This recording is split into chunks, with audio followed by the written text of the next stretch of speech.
unos minutos porque si comparto pantalla tengo que ir y venir desde las diapositivas hasta la videollamada para permitir el ingreso al Meet. Así que por eso demoro unos minutitos en arrancar. Bueno, voy a grabar la clase de hoy. Justo ahí se sumó alguien más. Voy a poner ya a grabar.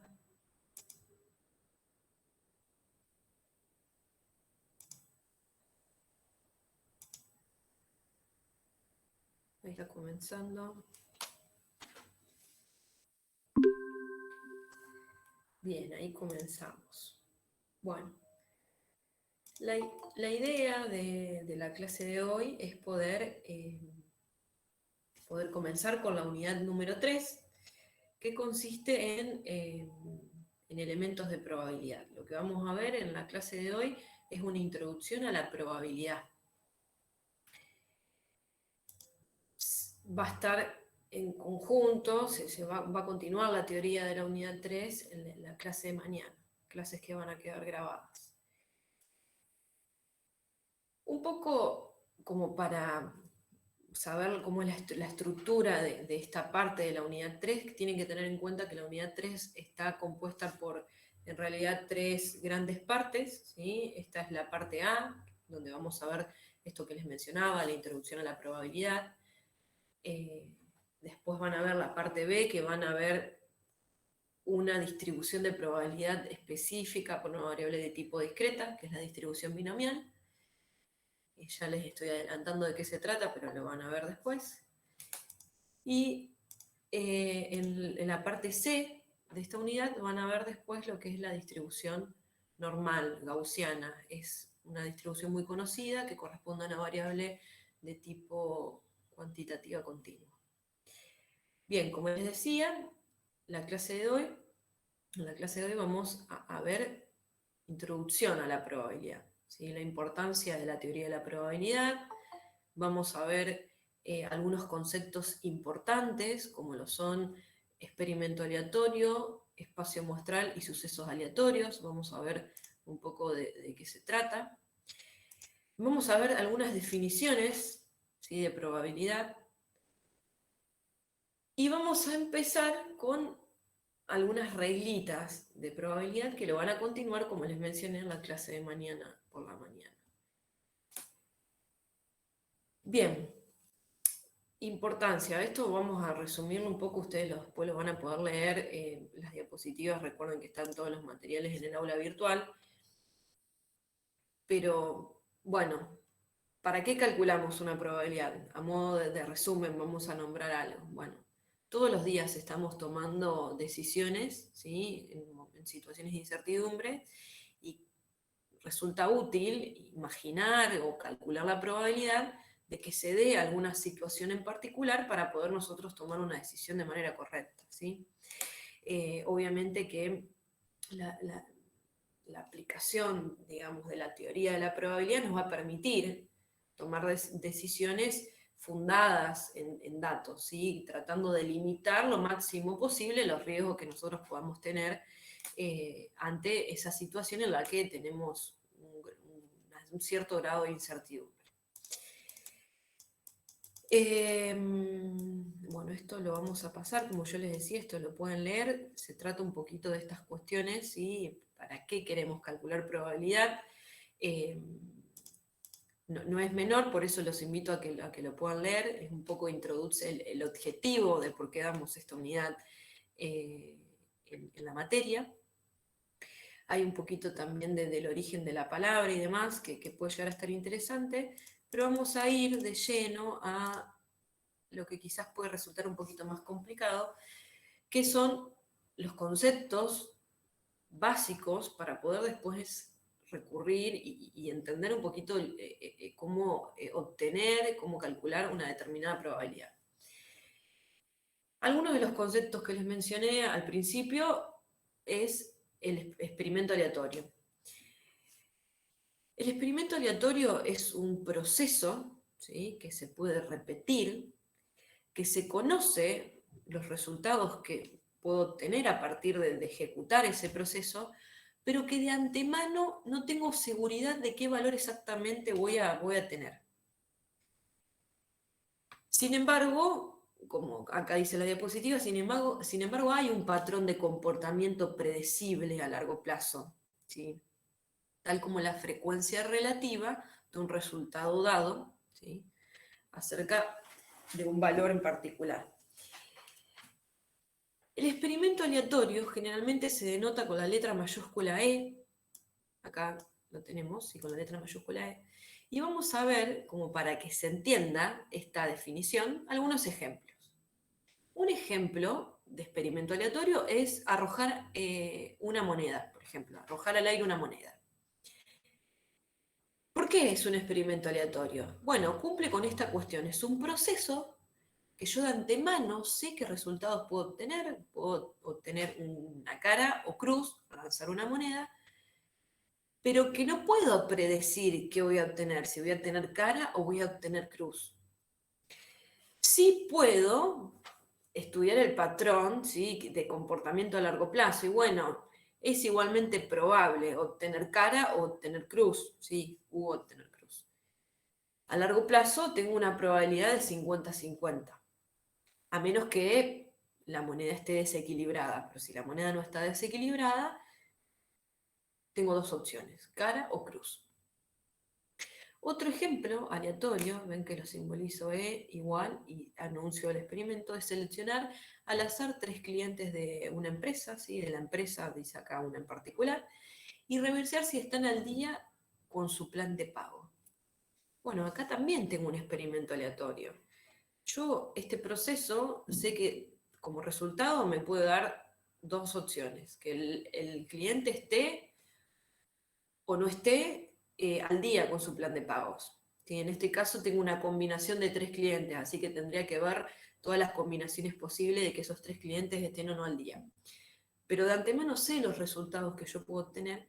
Sin embargo, antes de seleccionar la muestra, no voy a poder, no puedo predecir con seguridad, decir, bueno, el primer cliente está al día, el segundo no y el tercero sí.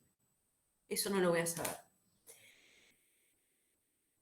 Otro concepto importante, dejando de lado un poco, pero que está unido con lo que es el experimento aleatorio, es el espacio muestral. Bueno, ¿y qué es el espacio muestral? El espacio muestral es el conjunto de todos los resultados posibles de un experimento aleatorio. Es decir, yo, en el caso que les nombré recién, experimento aleatorio, lanzar al aire una moneda, los resultados posibles de ese experimento van a ser cara, cruz. Es un conjunto de dos resultados en ese caso. En el caso, en el ejemplo siguiente que vimos, ¿sí?, seleccionar 3 clientes y ver si están al día en su plan de pagos, ya ahí tengo diferentes combinaciones posibles. Puede ser que los 3 no estén al día, que el primero esté al día, que el primero no está al día, pero el segundo sí, o que el tercero, o que los 3 estén al día, o que una combinación de 2 estén al día y uno no. O sea, tengo varios escenarios posibles. Todos los escenarios posibles forman lo que llamamos espacio muestral. El espacio muestral comúnmente lo denominamos con la letra mayúscula S. Lo tenemos acá. Y existen diferentes formas, en realidad, de poder expresar al espacio muestral. Una de las formas es a través de una lista. Yo enlisto todos los resultados posibles. Otra de las formas posibles es a través de un árbol que en realidad, vamos a ver, nosotros podemos construir lo que se llama diagrama de árbol, que es el que nos va a permitir desglosar, con ese diagramita vamos a poder deducir cuáles son todos los resultados posibles, ¿sí?, de manera un poco más visual. Bien. Hasta acá, bueno, acá vamos a ver algunos ejemplos de espacios muestrales, ¿sí? Hasta acá, ¿me van siguiendo? ¿Alguna duda? Yo no estoy viendo el chat, pero obviamente me pueden interrumpir en cualquier momento. Voy a continuar. Si tienen una duda, me piden permiso, me cortan y los escucho. Los escuchamos todos. Bien. Tenemos acá algunos ejemplos. El que les mencionaba, arrojar una moneda, el experimento, el espacio muestral, cara cruz. En el caso de seleccionar los 3 clientes, acá es un poquito más complejo, ven lo que yo les decía, puede ser que los 3 clientes, acá llamo con A, cliente seleccionado que está al día en su plan de pago y B que no está al día. Puede ser que los 3 estén al día, que el último no esté al día, que el segundo, que el primero, que los últimos 2, ¿sí? Hasta la última situación, que es que ninguno de los 3 esté al día. Esta situación yo la puedo plantear con lo que se llama un diagrama de árbol. Eso creo que lo van a ver después en la práctica, cómo poder deducir a través de un diagrama. Pero para que les quede ahora la idea, ¿ustedes qué estarían poniendo? Bueno, una primer columna en donde tienen los dos resultados posibles. Al día y no al día, A y B. De esa columna van a salir ramas, ¿sí? Por eso diagrama de árbol, en donde tengo las otras 2 opciones del segundo cliente, que corresponden al segundo cliente, al día o no al día. Es decir, que de las primeras 2 ramitas van a salir 2 más, tengo 4 ramas. Y de esas 4 ramas, a su vez, van a salir 2 ramitas más de cada una de ellas, que corresponden al tercer cliente que esté o no al día. Entonces, en definitiva, voy a terminar teniendo 8 ramitas, por eso el tamaño, llamo con numeral, ¿sí? Sería la cantidad de elementos del espacio muestral, va a ser 8. Tengo 8 resultados posibles de este experimento, seleccionar 3 clientes de una empresa y revisar si están al día o no en su plan de pago. Acá tenemos otros ejemplos. Por ejemplo, tirar un dado. ¿Qué resultados posibles tengo? 1, 2, 3, 4, 5, 6. El tamaño del espacio muestral en este caso es 6. Pero si yo tengo tirar un dado 2 veces, ¿sí? Ahí ya tengo 6 posibilidades, pero en 2 situaciones posibles. Por ende sería 6 por 6, o lo que es igual 6 a la 2 posibilidades posibles, valga la redundancia, opciones posibles, y va a corresponderse con lo que dice acá, el tamaño de muestra, el tamaño del espacio muestral, la cantidad de elementos del espacio muestral va a ser igual a 36. Acá tengo las combinaciones posibles en formato de lista, ¿ven? Tengo 1, 1, 1, 2, 1, 3, así hasta el 1, 6. Después ya voy al 2, 1, 2, 2, hasta el 2, 6. Y así voy jugando con todas las combinaciones posibles de esos pares de números hasta obtener el 6, 6, que es el máximo valor que puedo tener en ambos dados. Si yo cuento cada uno de estos que se llaman pares ordenados, voy a obtener 36 resultados posibles. Profe, Sí. una chica en el chat pregunta si el numeral se pone siempre. Adelante. Muchas gracias. Candelaria hablaste, ¿no? Muchas gracias por decírmelo del chat. Noelia, ahí te estoy leyendo. El numeral se pone cuando yo quiero decir la cantidad de elementos que tiene el espacio muestral. Si no, fíjate en esta primera opción, yo lo que pongo es llaves, ¿ves? Pongo estas llavecitas que implican que tengo un conjunto. Todos los elementos todos los pares ordenados que están adentro de esas llaves son resultados posibles, es un conjunto de datos. Solo pongo el numeral cuando yo quiero nombrar la cantidad de datos, ¿sí? Numeral estaría representando cantidad de elementos de ese. ¿Respondí a tu pregunta?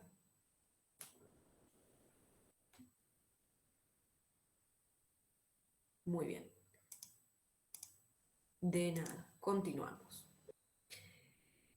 Acá lo que yo les decía, el diagramita de árbol, que me adelanté con la explicación pensando que lo íbamos a ver en teoría.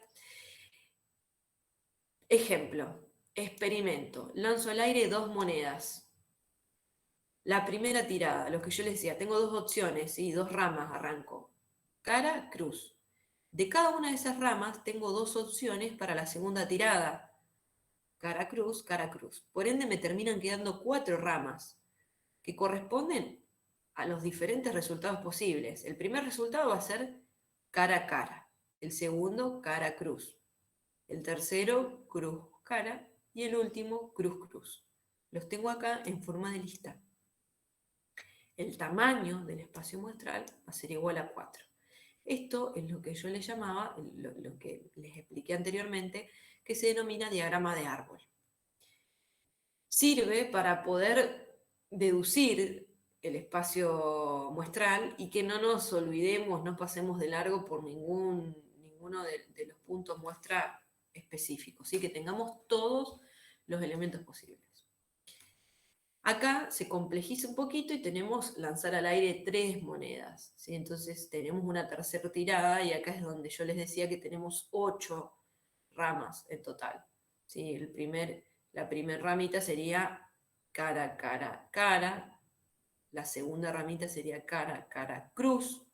Después ya pasó a la tercera, que sería cara, cruz, cara. La cuarta, cara, cruz, cruz. Este diagramita me sirve para no pasar de largo por ninguno de los puntos muestra que forman parte del espacio muestral. Y otra forma de poder expresar el espacio muestral es así, de esta manera. Nosotros tenemos acá otro ejemplo, otro experimento aleatorio, que es seleccionar al azar una pyme del rubro panadería en el microcentro estimamos que de la ciudad de Rosario, y registrar su consumo de gas en el último mes. Entonces, ¿cómo lo simbolizo? Como X, dado que o tal que, X está entre 0 y 1500 kilowatts, ¿sí? Esto calculo que la medida es kilowatts. Tiene que ver con la unidad de medida para el gas. ¿Está bien? Esto lo pongo entre las llavecitas y de esa manera defino el S. ¿Por qué la defino de esta manera en este caso? Bueno, porque la variable es de tipo continuo, es más difícil poner valores precisos como veníamos poniendo en este caso, ¿sí?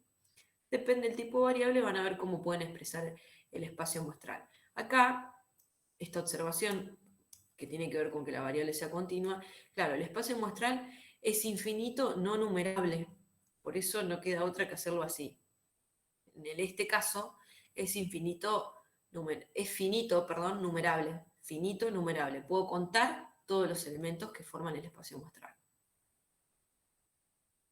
Muy bien, entonces, hasta acá vimos definición de experimento aleatorio y definición de espacio muestral.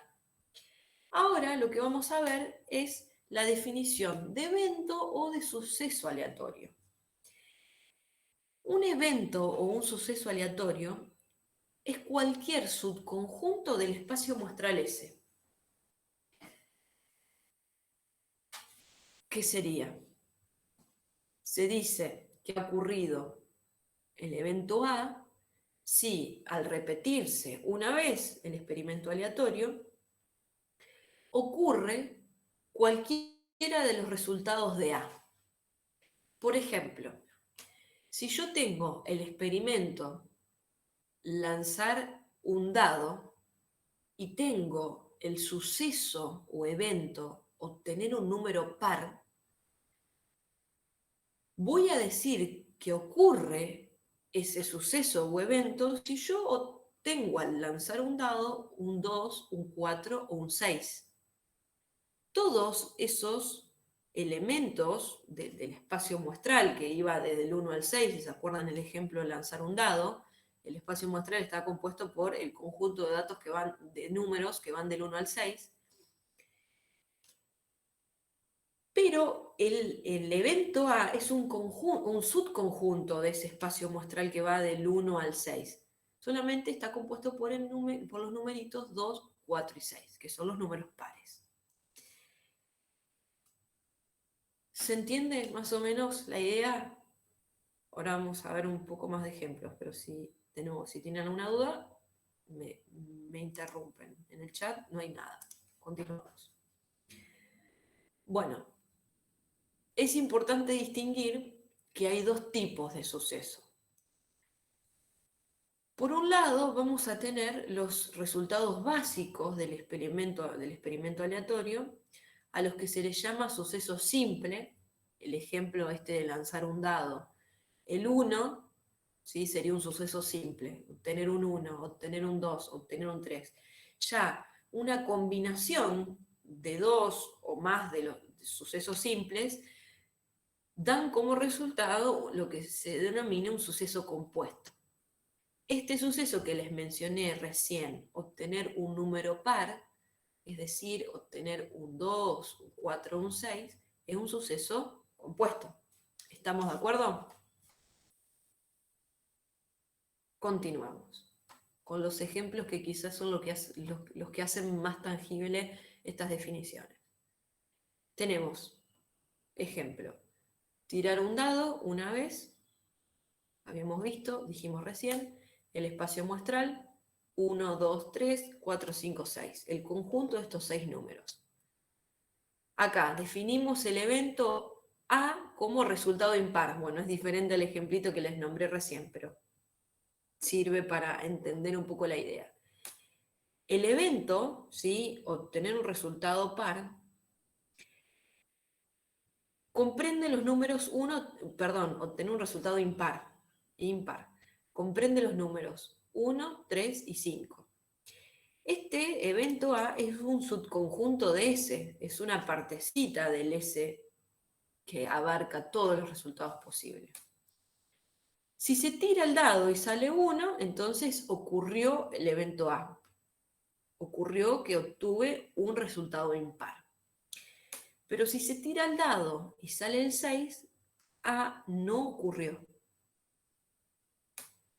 Como les dije recién, este suceso A es un evento o suceso compuesto, mientras que los eventos, por ejemplo, puedo tener un evento B que tiene solamente el numerito 1, o un evento C que tiene el numerito 4, son ejemplos de eventos simples. Vale destacar un detalle. Fíjense, llamo a los eventos con las primeras letras del abecedario en mayúscula. No hay una regla específica que nos exija eso, pero normalmente suele llamarse con las primeras letras del abecedario y en mayúscula, ¿sí? Bien, entonces, hasta el momento hemos visto definición de experimento aleatorio, definición de espacio muestral y definición de suceso o evento aleatorio. Lo que vamos a ver ahora, ¿sí? Son las operaciones entre eventos, ¿sí? Cómo podemos trabajar o qué operaciones podemos ejecutar entre dos eventos. Por un lado, vamos a tener la unión de dos eventos.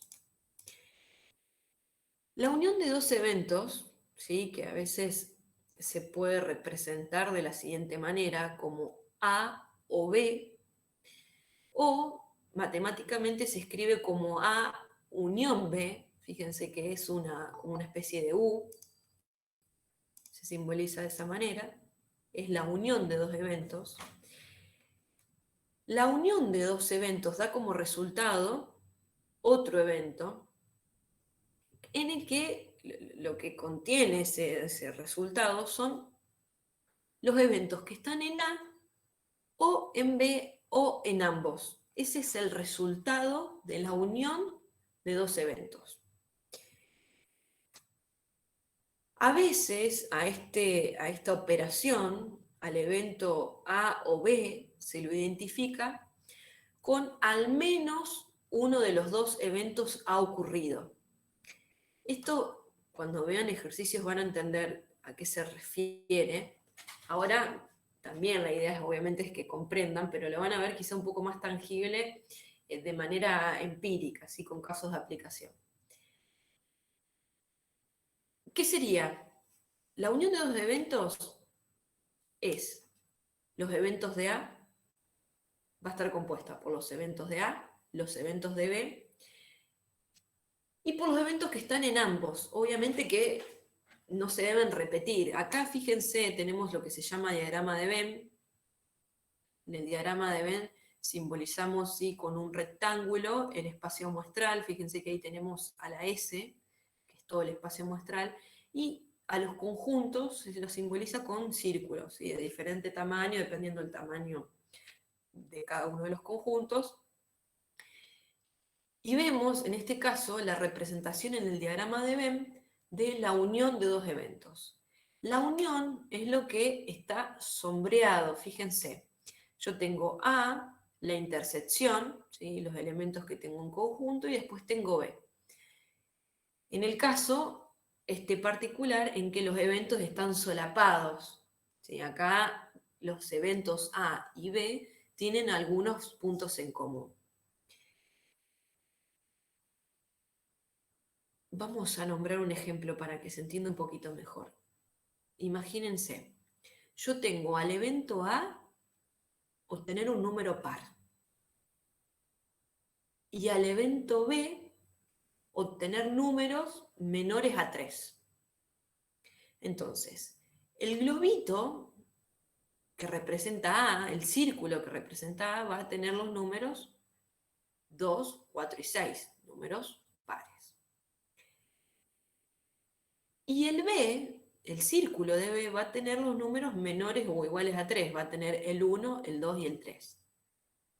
Es decir, lo que está en la intersección de A y B solamente va a ser el elemento 2, que es el único punto en común que tienen A y B.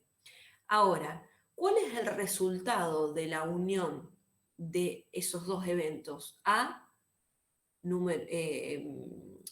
elementos pares, y B, elementos menores a 3. Siguiendo con el ejemplo del experimento de lanzar un dado. Bueno, el resultado, el conjunto, unión de A y B, va a ser el 1, el 2, el 3, el 4 y el 6. ¿Me siguieron por qué? ¿Se comprendió este ejemplo? Sí, profe, se entendió. Yo no, profe, Bien. no entendí. Estoy escuchando a alguien de fondo muy bajito. No sé qué me están queriendo decir. A ver, ahí subo el micrófono. La persona que habló, que no he visto. Bien, Mora, vamos a verlo de nuevo. Lo que está sombreado es lo que forma el conjunto, llamémoslo C. Unión de A con B, que lo podemos simbolizar A o B o A unión B. ¿Qué va a contener este conjunto C, que es la unión? Va a contener los elementos que están en A, los elementos que están en B, o en B, o en ambos.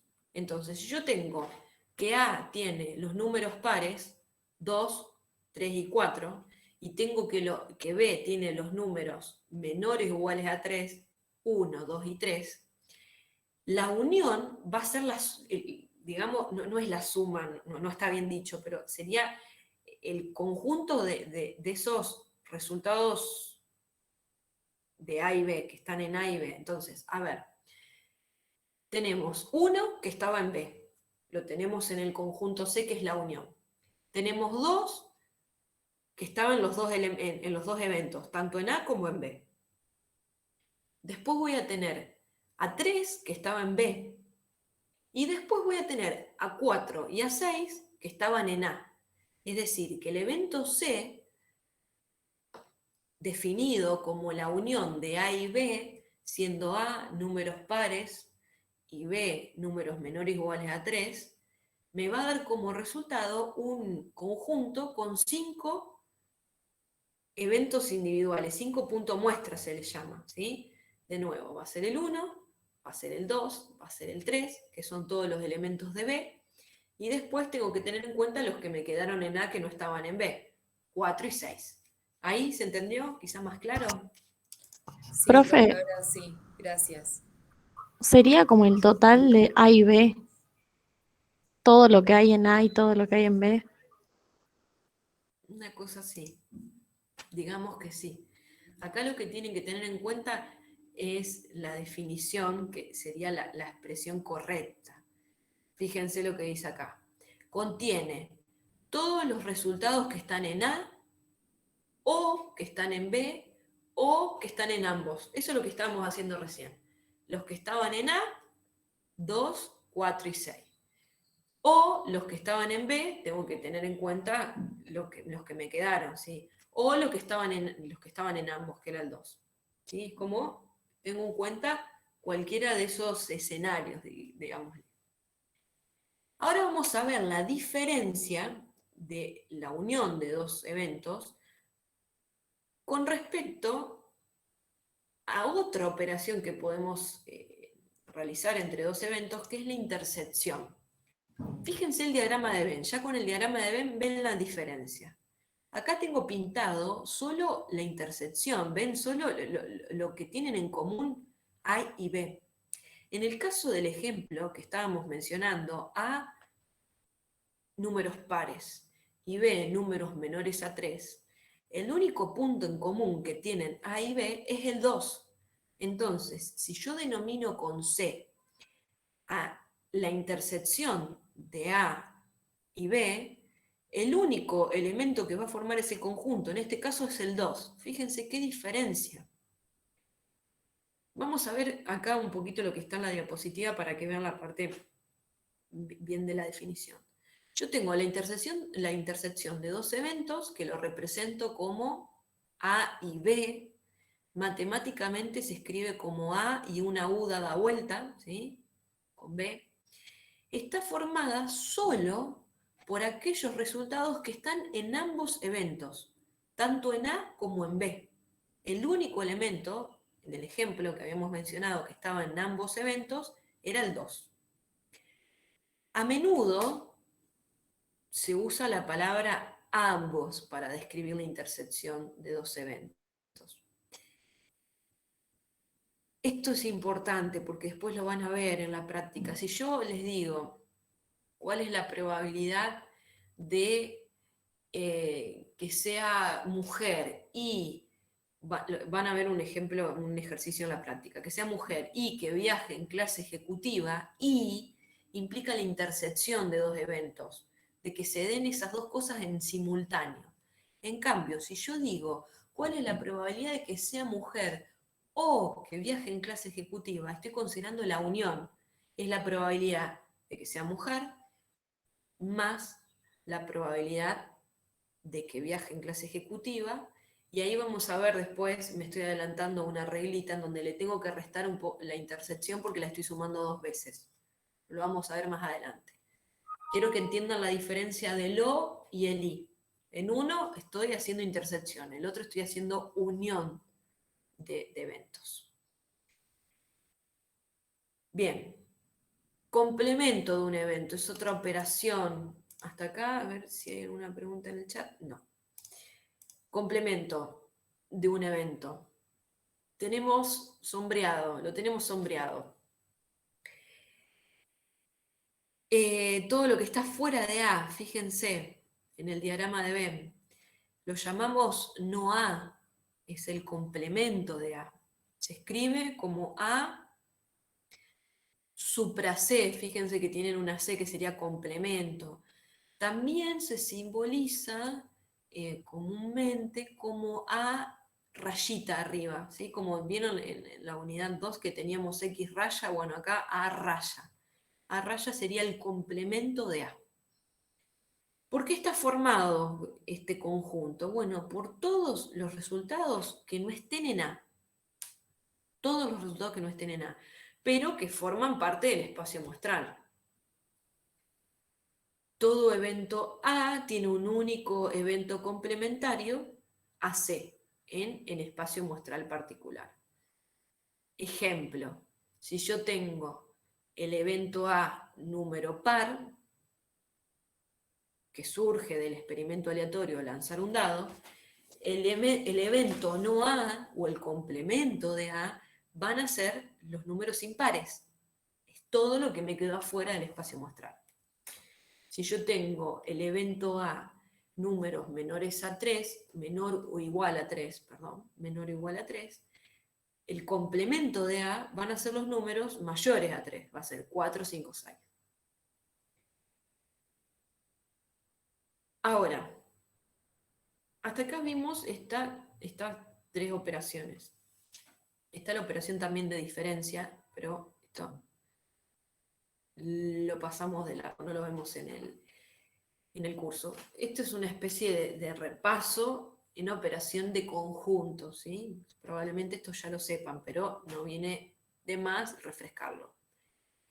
Una aclaración, y no menor la aclaración, a veces presta la confusión, así que si no se entiende la idea, me pregunto. Yo tengo dos eventos, A y B. Son mutuamente excluyentes o disjuntos o incompatibles si no tienen resultados en común, si no se cruzan, ¿sí? No hay algún punto de intersección. Fíjense, acá sería el diagrama de Venn de dos eventos que son disjuntos, A y B. Ven que los círculos no se superponen, no tienen elementos en común. Un ejemplo de dos eventos mutuamente excluyentes puede ser A, elementos pares, 2, 4 y 6, y B, el elemento 1, ¿sí? Considerando el caso de lanzar un dado. 1 no está en A, A tiene solamente números pares.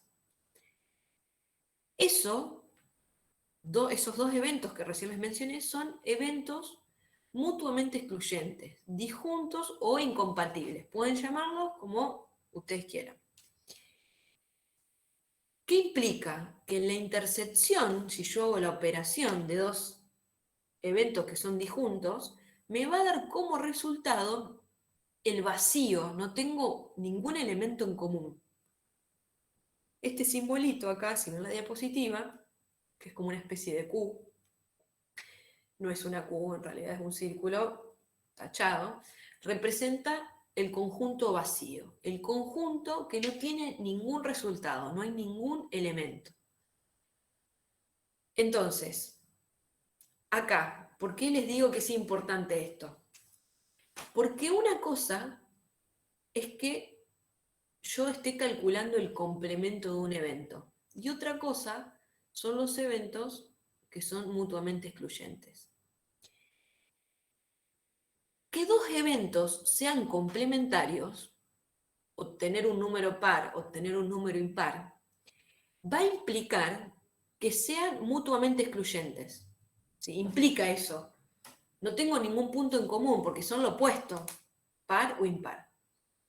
Pero que sean mutuamente excluyentes no implica que sean complementarios. ¿Por qué? Ahí les dije, con el ejemplo se pueden dar cuenta. Par o impar son mutuamente excluyentes y son opuestos, son complementarios.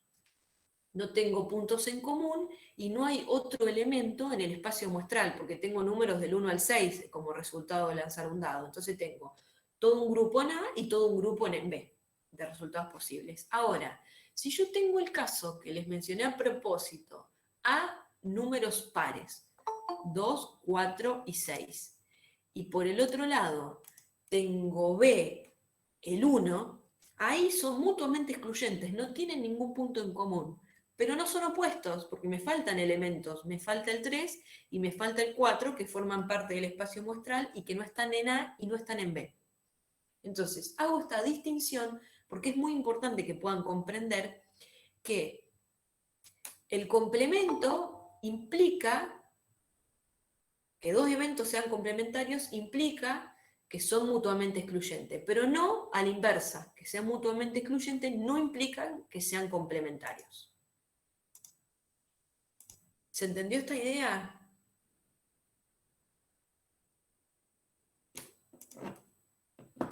Sí, profe, se entendió.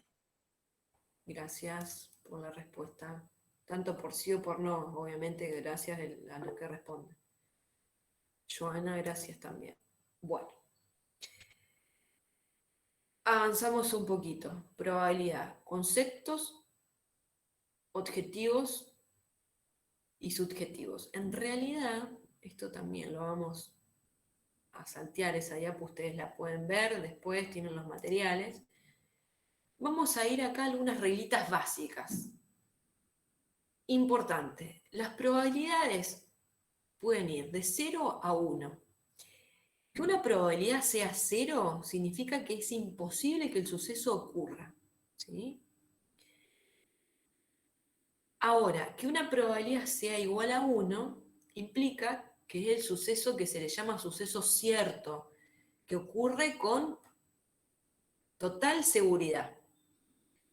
Dentro de ese rango 0-1 tenemos, pues nos pueden dar diferentes valores de probabilidad, pero siempre manteniendo esta idea. Al 0, probabilidad de que no ocurra nunca. Doble negación encima, no ocurra nunca. ¿Sí? La probabilidad de que no ocurra. La probabilidad igual a 1 implica que el suceso ocurre con seguridad, ¿sí? Es completamente seguro. Se llama suceso cierto al suceso que tiene una probabilidad de 1 y suceso imposible al suceso que tiene una probabilidad de 0. Acá lo que estamos haciendo es calcular la probabilidad de esos sucesos que estábamos definiendo un poco antes, ¿sí? Sucesos o eventos. Inclusive puedo calcular la probabilidad de las operaciones de esos sucesos. Unión, intersección y complemento. Estas son algunas reglas que me van a servir para después calcular probabilidades. La probabilidad de S del espacio muestral. La probabilidad de S, como son todos los resultados posibles, la probabilidad de obtener un 1, un 2, un 3, un 4, o un 5 o un 6 al lanzar un dado es 1. Siempre alguno de esos números me va a dar. Es el resultado de sumar todas las probabilidades de cada uno de los resultados individuales del espacio muestral, ¿sí? Por eso la probabilidad total es 1. Y la probabilidad del complemento, teniendo en cuenta que el espacio muestral tiene una probabilidad de 1, es igual a la resta, a 1, que es la probabilidad del espacio muestral, le resto la probabilidad de A. Y eso me da la probabilidad del complemento, que es lo opuesto. Todo lo que está fuera de A, ¿sí? Que quedó afuera del espacio, que forma parte del espacio muestral y quedó afuera de A. Esta se llama también regla del complemento, ¿sí? La probabilidad del complemento es igual a 1 menos la probabilidad de A. ¿En qué sería? Cualquier evento y su complemento son conjuntos disjuntos. Si los unimos, vamos a tener el espacio muestral, el que les mencionaba, y sabemos que la probabilidad del espacio muestral es 1.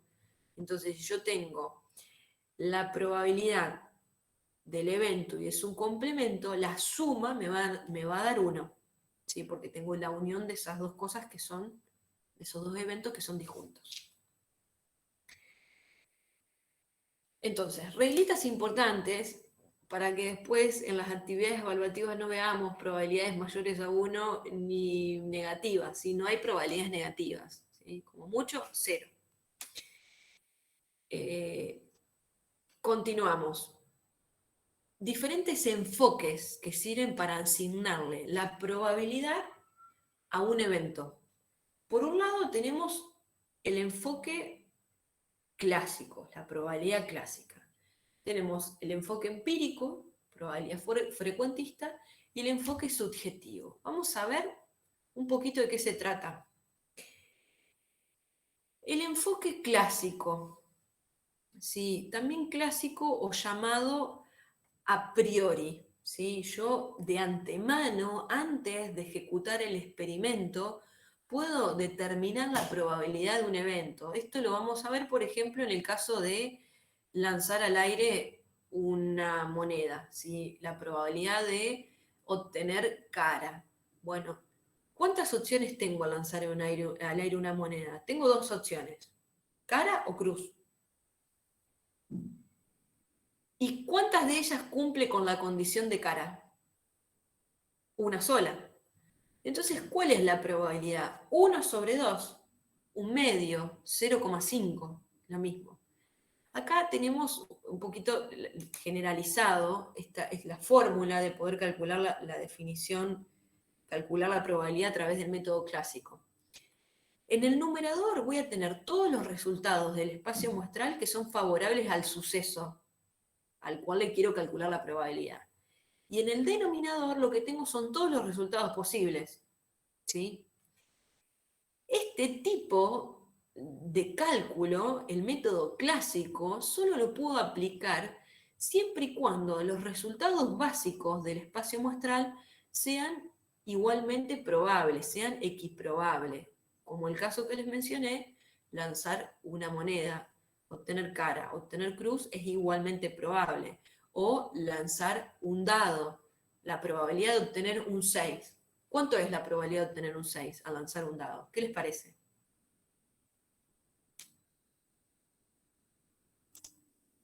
Una.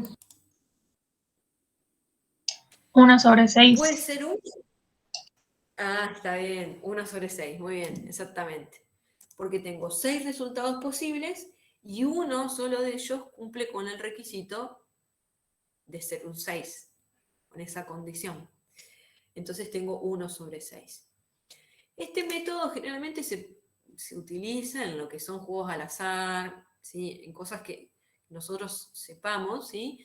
Que tienen, cada uno de los resultados básicos tienen igual probabilidad, ¿sí? de suceder. Entonces uno lo puede calcular a priori. Pero ¿qué sucede si yo quiero, acá somos 60 personas, y yo estoy ofreciendo 2 celulares, por ejemplo, 2 marcas de celulares, la marca A y la marca B? ¿Yo puedo saber cuál es la probabilidad de que al seleccionar una persona de estas 60 que están, de estos 60 que están acá en clase, cuál es la probabilidad de que la persona prefiera la marca A? ¿Qué les parece?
Ahí está, perdón, me había quedado sin internet. Un lapsus donde se cortó. Anhelaba que ninguno se vaya y así fue, ninguno se fue, así que muchas gracias por esta interrupción de la clase. Les preguntaba, ¿qué les parece si yo quiero calcular la probabilidad de que al seleccionar un alumno de esta clase prefiera la marca A de celular? ¿Puedo calcular esa probabilidad? ¿Yo sé de antemano qué prefieren?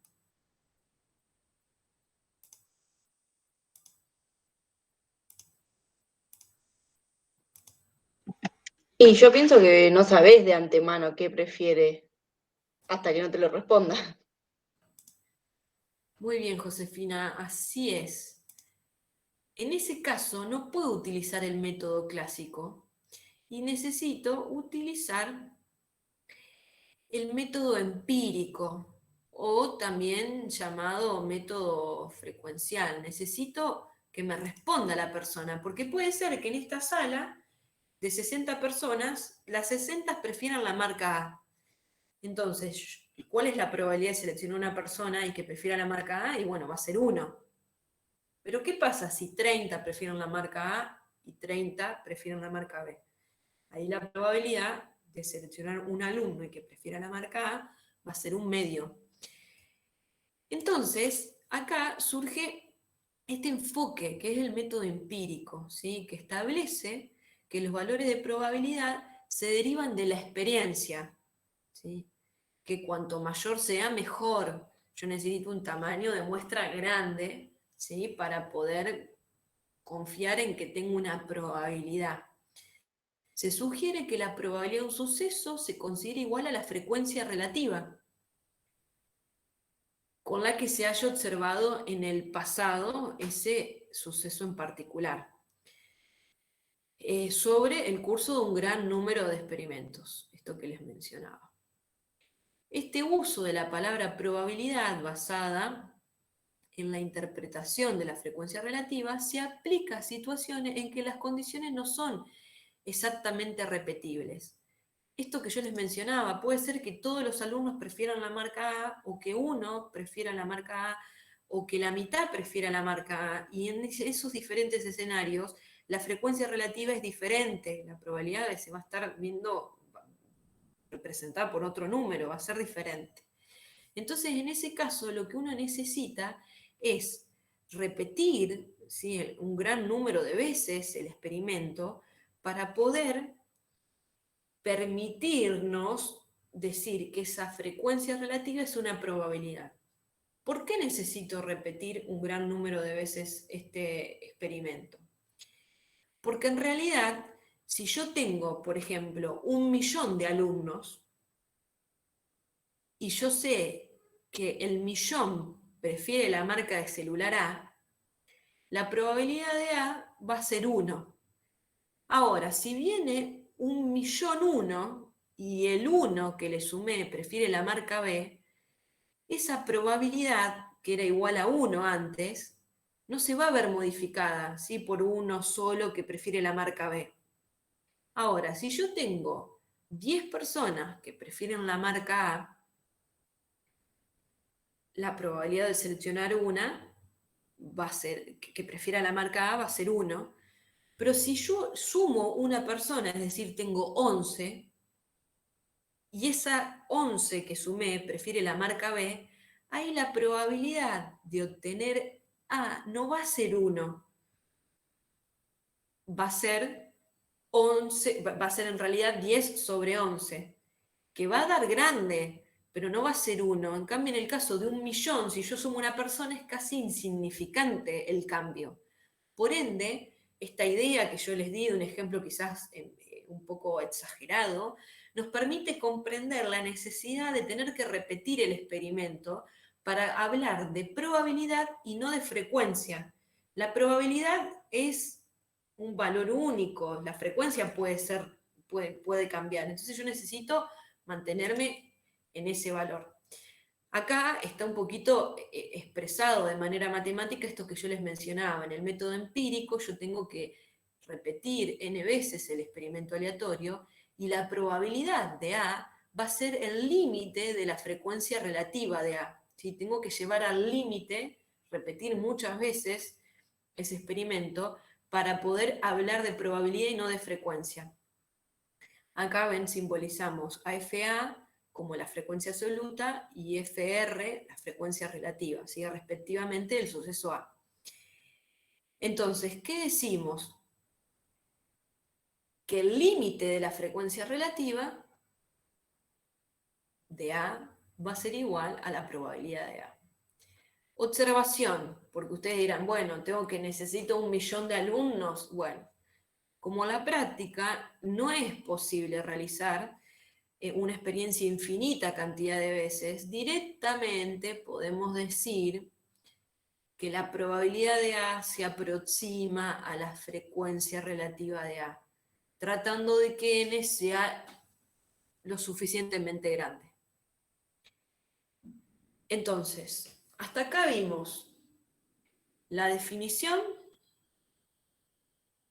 de probabilidad clásica o a priori, antes del experimento, el método empírico, la probabilidad frecuentista, o a posteriori, significa que tengo que realizar el experimento para calcular las probabilidades, las frecuencias, Y después está lo que se llama el método subjetivo, que el método subjetivo es aquel que